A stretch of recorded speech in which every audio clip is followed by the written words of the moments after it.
घने जंगल, रहस्यमयी पूजा और एक छिपा हुआ देवता नील माधव।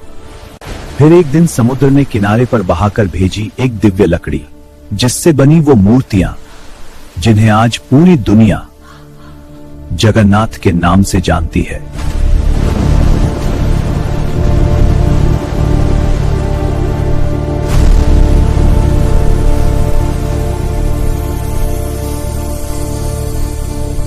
कहा जाता है पुरुषोत्तम क्षेत्र, जिसे आज पुरी धाम के नाम से जाना जाता है, वहां रहने वाले लोगों को मृत्यु के बाद सीधे मोक्ष प्राप्त होता था। लेकिन आखिर ऐसा क्या रहस्य छिपा था उस भूमि में, जिसने उसे धरती का सबसे दिव्य स्थान बना दिया? उधर मृत्यु और न्याय के स्वामी यम भी चिंतित हो उठे थे, क्योंकि लोग कर्मों के बंधन से मुक्त हो रहे थे।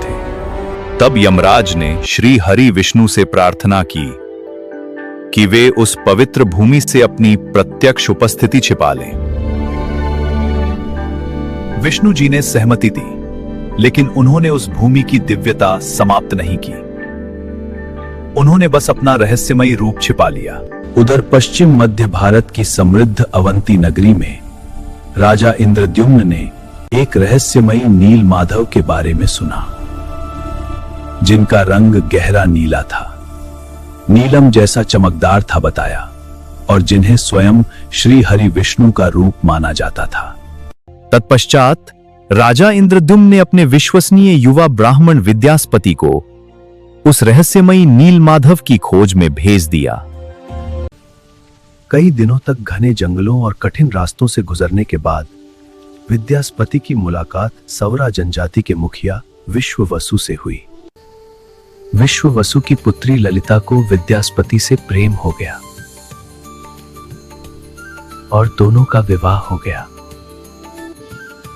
एक दिन विद्यापति ने देखा विश्ववसु हर रात कहीं जाते और अगले दिन लौटते।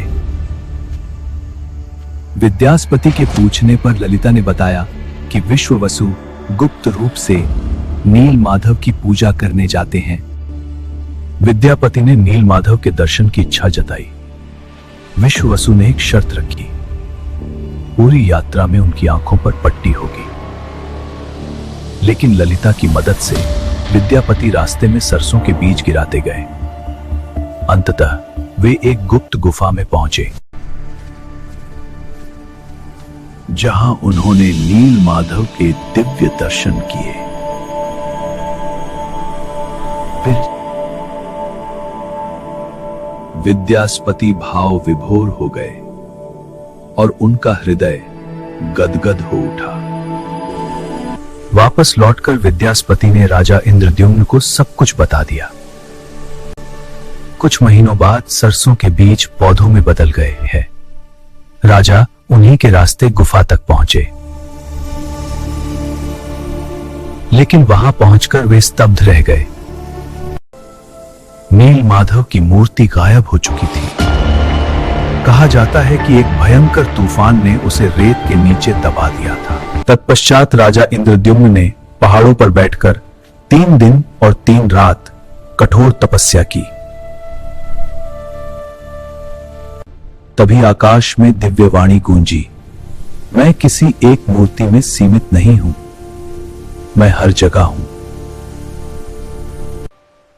अब मैं समुद्र में तैरती हुई पवित्र लकड़ी के रूप में प्रकट होऊंगा।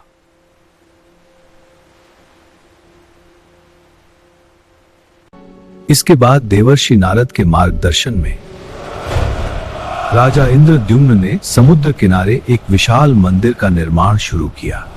वही मंदिर आज ओडिशा के पुरी में स्थित विश्व प्रसिद्ध श्री जगन्नाथ मंदिर के नाम से जाना जाता है। एक दिन समुद्र की लहरों पर एक दिव्य पवित्र वृक्ष तैरता हुआ दिखाई दिया।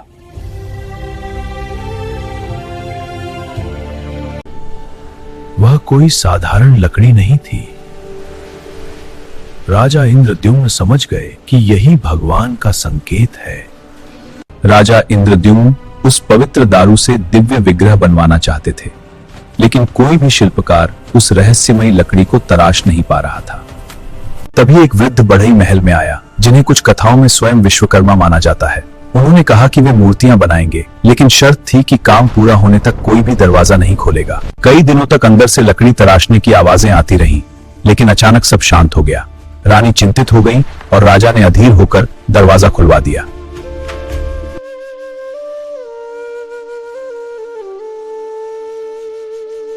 दरवाजा खुलते ही वृद्ध शिल्पकार गायब थे और सामने भगवान जगन्नाथ, बलभद्र और देवी सुभद्रा के अद्भुत लेकिन अधूरे विग्रह विराजमान थे। तभी आकाशवाणी हुई, यही मेरा वास्तविक स्वरूप है।